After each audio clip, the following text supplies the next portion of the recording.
Meu nome é Márcia.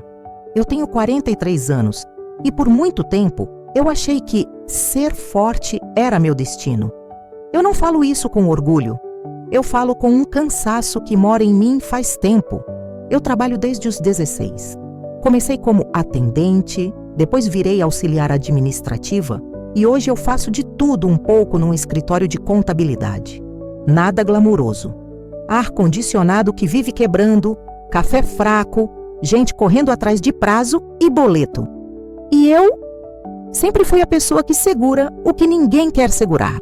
Meu pai morreu quando eu tinha 19. Minha mãe ficou diferente. Não era só luto, era como se ela tivesse encolhido por dentro. Eu virei o braço direito dela sem ninguém pedir oficialmente. Eu só virei.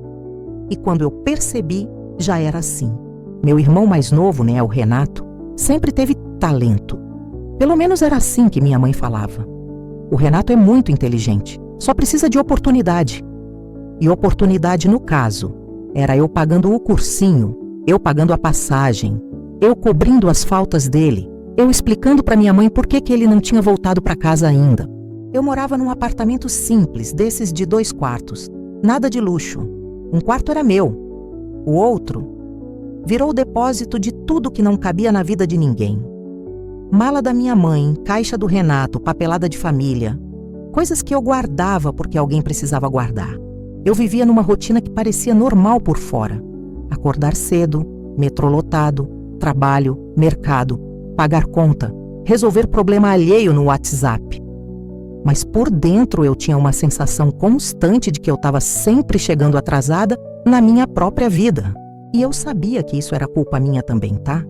Porque eu dizia sim, eu dizia claro, eu dizia deixa comigo.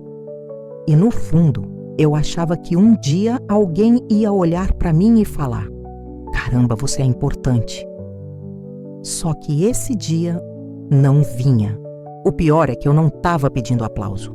Eu só queria ser lembrada, só isso. O problema é que quando você vira a pessoa de apoio, ninguém te enxerga como gente. Te enxergam como recurso. E eu fui virando isso aos poucos. Primeiro foi com a minha mãe. Márcia, você consegue me acompanhar no médico? E eu conseguia, sempre. Eu trocava horário, eu remarcava reunião, eu dava um jeito. E eu nem reclamava, porque eu realmente amava minha mãe. Eu só queria que ela ficasse bem. Depois veio o Renato. Ele se separou cedo, arrumou o filho cedo, arrumou dívida cedo e arrumou desculpa mais cedo ainda. Ele me ligava com aquela voz mansa, como quem está pedindo favor pequeno. Márcia, é só esse mês, tá? Mês que vem eu me organizo. Eu já devia ter aprendido que mês que vem não existe para certas pessoas. Mas eu não aprendi. Eu queria evitar briga. Eu queria evitar estresse para minha mãe. Eu queria evitar que meu sobrinho passasse necessidade. E assim, eu fui virando o colchão emocional e financeiro da família. Teve uma época em que eu tinha 2 cartões de crédito estourados e eu não contei para ninguém. Eu segurava aquilo com vergonha, porque se eu contasse, eu sabia o que ia ouvir. Mas por que você fez isso, Márcia? Como se a pergunta não fosse a coisa mais fácil do mundo, quando não é você que está tentando manter todo mundo de pé. Eu também virei apoio no trabalho. A pessoa que cobre férias, a pessoa que fica até mais tarde, a pessoa que não liga de pegar o serviço chato.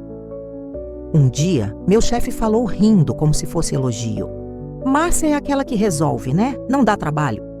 Na hora eu sorri. Sabe quando você sorri porque é automático, mas por dentro dá um negócio estranho? Como se você estivesse virando um móvel útil. Em casa, eu mal sentava. Quando eu sentava, era com o celular na mão, respondendo mensagem. Minha mãe pedindo remédio, meu irmão pedindo dinheiro, minha tia pedindo para eu resolver um negócio do INSS, porque eu sei mexer com essas coisas. E eu, sem perceber, comecei a sumir de mim. Teve um domingo específico que eu lembro com clareza. Chovia fino, aquele cinza de São Paulo que parece que entra na pele. Eu estava na cozinha da minha mãe lavando louça e ouvi ela no quarto falando com a vizinha. A Márcia? A Márcia não casa, né? Ela é muito dela, mas é uma filha boa, graças a Deus. Eu fiquei parada com a esponja na mão. muito dela. Eu me perguntei, que parte minha é minha? Se até minha energia vai para todo mundo. Eu não queria casar por carência nem por pressão. Eu só queria ter espaço. Só que até isso parecia egoísmo. Aquela fase, eu me sentia a pessoa mais útil e a mais invisível ao mesmo tempo. Como se minha vida só tivesse valor quando eu estava servindo alguém. Se você já se sentiu assim, segurando tudo nas costas enquanto os outros só aparecem para pedir ou opinar, me conta nos comentários, porque eu sei que eu não sou a única a passar por isso. A injustiça não chegou de uma vez, ela foi pingando. E o pior é que ninguém precisa te xingar para te humilhar. Às vezes é só o jeito como te usam. Minha mãe começou a ter crises de pressão. Eu levava ela no posto, esperava horas, voltava com ela de Uber quando ela estava fraca. E o Renato aparecia, quando era para tirar foto. Teve um dia que minha mãe melhorou depois de uma internação curta. Eu tinha passado a noite numa cadeira dura, sem banho direito, comendo bolacha. O Renato chegou no horário de visita, bem vestido, com perfume. Ele deu um beijo na testa dela e falou alto para o corredor ouvir. Viu, mãe? Eu tô aqui. Eu olhei para ele e pensei, você tá aqui agora, eu tô aqui sempre. Mas eu não falei, porque falar ia virar briga. E briga ia virar culpa para mim. Na semana seguinte, ele pediu para eu emprestar meu nome para financiar uma moto. É só para eu trabalhar melhor, Márcia. Você sabe que eu não sou ruim. Eu disse não. Foi uma das poucas vezes. Ele ficou frio. Ele mudou o tom na hora. Então tá bom. Depois não reclama que eu não ajudo. Aquilo me doeu de um jeito ridículo, porque... ajuda. Ele estava me ameaçando com uma coisa que nunca existiu. Mas mesmo assim, eu senti medo, porque eu sabia que se ele se afastasse, eu ficaria sozinha com tudo. Aí começaram as pequenas frases, as pequenas facadas. Ah, a Márcia dá conta. Fala com a Márcia. Pergunta para Márcia. Márcia, resolve. E quando eu pedia uma coisa mínima, tipo respeito de horário, tipo aviso, tipo consideração, vinha aquele silêncio. Teve um Natal que eu paguei metade da ceia. Eu comprei carne, bebida, sobremesa. Cheguei cedo na casa da minha mãe para ajudar. Fiquei horas no fogão, suando, cabelo preso, mão cheirando a alho. Na hora de sentar, minha tia comentou: Márcia, você não vai servir o Renato primeiro? Ele trabalhou muito hoje. Eu olhei para o Renato no sofá, mexendo no celular, e senti um calor subir no peito. Não era raiva explosiva. Era um negócio quieto, pesado. Uma humilhação que ninguém ia chamar de humilhação, porque é coisa de família. Eu me vi ali como empregada da própria história. E mesmo assim eu servi, porque eu não queria estragar o clima. Eu sempre era a pessoa que não podia estragar o clima. Só que por dentro eu estava estragando. O gatilho não foi uma discussão, não foi um grito, foi uma descoberta. Minha mãe tinha um apartamento antigo no nome dela, herdado do meu pai. Nada luxuoso, mas era o tipo de coisa que um dia poderia me dar algum respiro. Eu nunca coloquei isso como meta. Eu nunca falei, isso vai ser meu. Eu só achava que pelo menos eu não seria deixada no vazio. Um dia, numa terça-feira, eu saí mais cedo do trabalho porque minha mãe disse que precisava de mim no cartório. A voz dela estava estranha, tensa.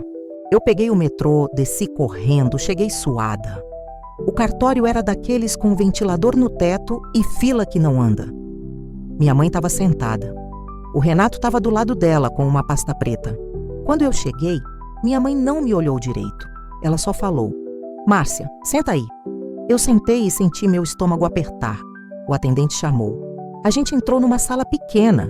Minha mãe puxou um papel. E foi aí que eu vi. Era uma procuração. E depois, documentos de transferência. O apartamento do meu pai, indo para o Renato. Eu fiquei sem voz. Eu juro que eu fiquei sem som. Minha cabeça fez um barulho de vazio, como se alguém tivesse desligado uma TV dentro de mim. Eu olhei para minha mãe. Mãe, o que é isso? Ela não levantou o olho. Ela só falou baixo, quase irritada. É pro seu irmão ter segurança. Ele tem filho. Eu senti uma coisa quebrar. Eu pensei, e eu? Eu não sou filha? Eu pensei, eu não tenho vida? Eu pensei, Eu não sou pessoa? O Renato fez aquela cara de quem tá ganhando e ainda quer parecer humilde. Márcia, não começa. Você sabe que você é mais independente. Independente. A palavra veio como tapa. Independente porque eu me virei sozinha, porque eu aguentei, porque eu não dei trabalho. E agora isso era usado contra mim. Eu tentei respirar. Eu tentei manter a voz firme. Eu paguei remédio, eu paguei conta, eu paguei tudo. Eu fiquei com a senhora em hospital. E eu tô sabendo disso agora? Minha mãe finalmente me olhou. E o olhar dela não era culpa, era cansaço e defesa. Você tá me cobrando, Márcia? Eu sou sua mãe. A sala ficou pequena demais. Eu senti minha mão tremer. Eu senti vergonha, como se eu fosse ingrata por estar doendo. Aí o atendente pediu para assinar. Minha mãe assinou. O Renato assinou. E eu fiquei ali, sentada, assistindo. Era como ver alguém apagar meu nome de uma parede. Na saída, eu fui para o banheiro do cartório. Tranquei a porta, olhei no espelho. Meu rosto estava pálido. Meus olhos pareciam de outra pessoa. Eu pensei, eu virei isso. Eu virei alguém que pode ser trocada por papel. Quando eu saí, o Renato falou como se fosse gentileza. Depois a gente conversa com calma. Eu só balancei a cabeça. Eu nem lembro como eu cheguei em casa naquele dia. Eu só lembro de deitar no sofá e sentir uma dor no peito que parecia física, pesada, como se alguém estivesse sentado em cima de mim. E o mais cruel, minha mãe me mandou mensagem à noite. Compra meu remédio amanhã. Eu fiquei olhando aquela mensagem. O mesmo dedo que assinou. A mesma pessoa. A mesma história. Até hoje eu não esqueço a sensação de ver aquilo acontecendo e perceber que, para eles, meu sacrifício não tinha peso nenhum. Se você estivesse no meu lugar e descobrisse assim, do nada, que tudo foi decidido pelas suas costas, você ia perdoar ou ia se afastar? Me conta nos comentários, porque eu fiquei dias me perguntando se eu estava ficando amarga ou só acordando. No dia seguinte eu comprei o remédio. Comprei. Porque eu ainda não sabia virar a chave de uma hora para outra. Eu ainda estava presa naquela versão de mim que se sente responsável por tudo. Mas alguma coisa mudou. Eu comecei a observar, como se eu tivesse saído de dentro da família e virado espectadora. Eu vi o quanto minhas ações eram esperadas, nunca valorizadas. Eu vi o quanto o Renato só aparecia quando tinha ganho. Eu vi o quanto a minha mãe me chamava quando precisava e me afastava quando eu podia opinar. E aí eu fiz uma coisa simples, mas que para mim foi enorme. Eu parei de antecipar. Minha mãe mandava mensagem. Você pode vir aqui hoje? Eu respondia, posso amanhã. Renato ligava. Márcia, tô apertado, me faz um pix. Eu respondia, não dá. No começo, o silêncio deles foi assustador. Eu ficava com culpa, como se eu estivesse matando alguém de fome. Mas aí eu fui percebendo, ninguém morria. Eles só ficavam irritados porque perderam o atalho. Eu também parei de ir em almoço de domingo toda semana. Eu usava esse tempo para mim. Eu dormia, eu andava no parque. Eu fazia comida simples na minha casa, ouvindo o meu próprio pensamento. Só que a decisão de virar o jogo de verdade veio numa noite. O Renato me chamou no WhatsApp com áudio. Márcia, a mãe tá falando que você tá diferente. Você tá se achando? Só porque você trabalha e mora sozinha? Você sempre foi fria mesmo. Eu ouvi aquele áudio 3 vezes. Na terceira eu não senti raiva. Eu senti clareza. Eu respondi só. Eu não sou fria. Eu só cansei de ser usada. Ele mandou uma risada. Usada? Drama. Você sempre gostou de mandar. Aí eu entendi. Na cabeça dele, eu sempre gostei, porque eu sempre fiz. E se eu sempre fiz, então eu sempre quis. E se eu sempre quis, então eu não posso reclamar. Eu desliguei o celular e naquela mesma noite eu peguei uma pasta com meus comprovantes. Tudo. Pix, transferência, conta paga, remédio, mercado. Eu tinha guardado por ansiedade, por controle. E agora aquilo virou prova. Eu marquei uma conversa com um advogado. Eu não queria tirar nada da minha mãe por vingança. Eu queria respeito. Eu queria justiça. Eu queria pelo menos que meu nome parasse de ser apagado. O advogado foi direto. Se houve doação, transferência e você consegue provar dependência e participação financeira contínua, dá para discutir. Mas a questão maior é emocional. Você quer brigar com sua família? Eu saí do escritório e fiquei sentada num banco na calçada. O vento estava frio. E eu pensei, eles já brigaram comigo, só que sem levantar a voz. Eles brigaram comigo, me excluindo. Eu decidi que eu não ia mais pedir lugar. Eu ia criar distância. E se fosse preciso, eu ia buscar o que fosse meu por direito. Capítulo 6. Consequência. Reviravolta emocional final. Quando eu comecei a impor limite, a família se reorganizou contra mim. Minha tia parou de falar comigo. Primos começaram a mandar indireta. Minha mãe ficou semanas sem me ligar. E aí, do nada, ela me ligou numa quarta-feira à noite. A voz dela estava fraca. Márcia, eu caí. Eu senti o velho impulso subir, largar tudo e correr. Só que eu respirei. Eu perguntei firme. Você está no hospital? Ela falou que não, que estava em casa com o Renato. Eu ouvi a voz dele no fundo, impaciente. Fala para ela vir logo. Eu fechei os olhos. Eu vi tudo. Eu vi a armadilha. Eu indo, eu cuidando, eu voltando a ser a muleta. E no fim, eu continuando esquecida. Eu falei, mãe, chama o SAMU se precisar. O Renato tá aí, ele resolve. Silêncio, um silêncio pesado. Ela disse baixa. Você não vem? Eu engoli seco. Eu não vou hoje. Desliguei. Eu chorei, tá? Eu chorei como se eu tivesse feito uma coisa horrível. Eu andei pela sala. Eu sentei no chão. Eu abracei meu joelho. Eu pensei, que tipo de filha faz isso? E depois eu pensei, que tipo de mãe faz o que ela fez comigo? No dia seguinte, minha mãe me mandou mensagem. Seu irmão disse que você está ameaçando a gente com advogado. Você virou outra pessoa. Eu li aquilo e senti uma calma que me assustou. Eu respondi, eu não virei outra pessoa. Eu só parei de sumir. 2 meses depois, veio a reviravolta que ninguém esperava. O Renato se enrolou em dívida, começou a atrasar condomínio e a tal segurança do apartamento virou problema. Minha mãe me chamou para conversar, mas dessa vez, diferente.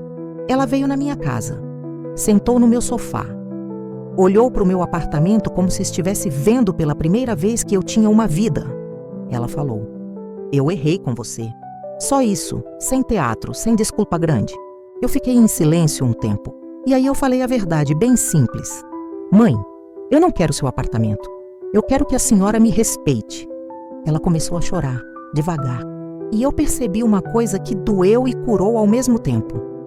Minha mãe me amava do jeito dela, mas ela me colocava no lugar mais fácil, porque eu era a filha que aguentava. E quando eu parei de aguentar, ela foi obrigada a enxergar. A consequência real não foi eu ganhar alguma coisa material. Foi eu recuperar minha voz e isso ninguém tira sem minha permissão. Eu sei que muita gente vai me julgar por eu não ter corrido naquele dia. Mas só quem vive sabe o peso de ser a pessoa que sempre salva todo mundo e nunca é salva. Você teria tomado a mesma decisão que eu? Ou teria ido mesmo assim, com medo de carregar culpa depois? Escreve sua opinião nos comentários, porque eu ainda carrego dúvidas, mas também carrego paz.